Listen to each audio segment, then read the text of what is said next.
Over to the other big story this evening. So the economy has fared much better compared to last year during the same period. The latest GDP data indicates a growth of 1.6% in the third quarter of this year.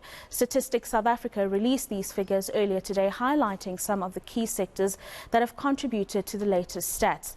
eNCA reporter Heidi Giokos has been following these developments and joins me for the very latest. A very good afternoon to you, Heidi. And I suppose, what can you tell us, first of all, in terms of the sectors that performed very well and contributed to economic growth in the quarter?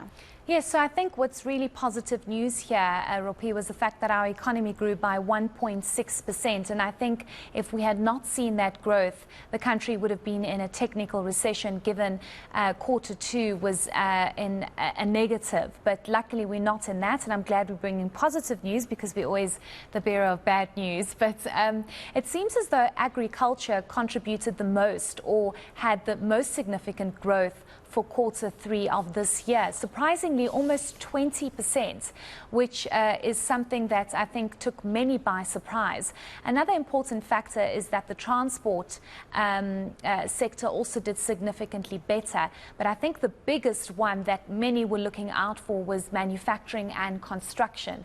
Why were we looking at that so closely? Because of the impact of the rolling blackouts. We've been subjected to the worst kind of blackouts that we've seen in this country in the last 3 to 4 months.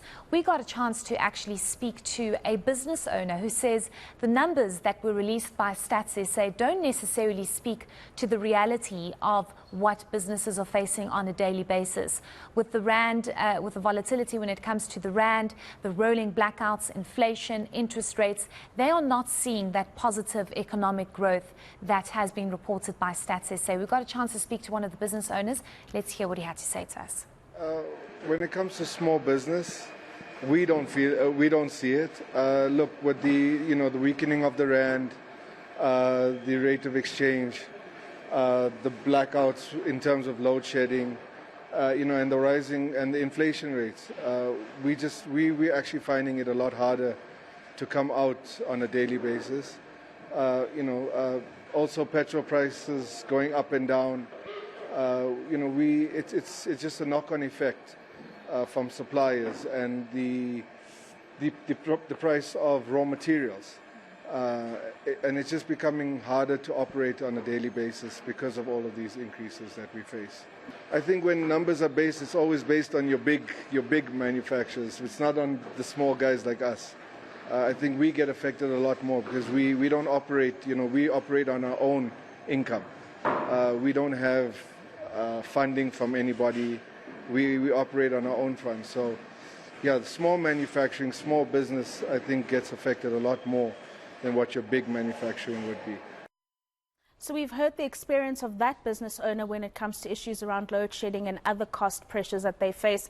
But what did the Stats SA have to say about the actual impact of power cuts on economic growth, Heidi? Well, unfortunately, Rupiwa, they are not really factoring that in at this moment, but they will be looking at those numbers possibly by next year. But what's interesting is that the electricity, gas and water industry had no growth in quarter three and in quarter two of this year, which just shows you that this is going to have a massive impact moving forward, especially for what we are expecting for economic growth moving forward. It's a big concern. It's definitely had an impact, but they are unable to give exact figures on how this is impacting. But as you heard from that business owner, it seems to be a major issue.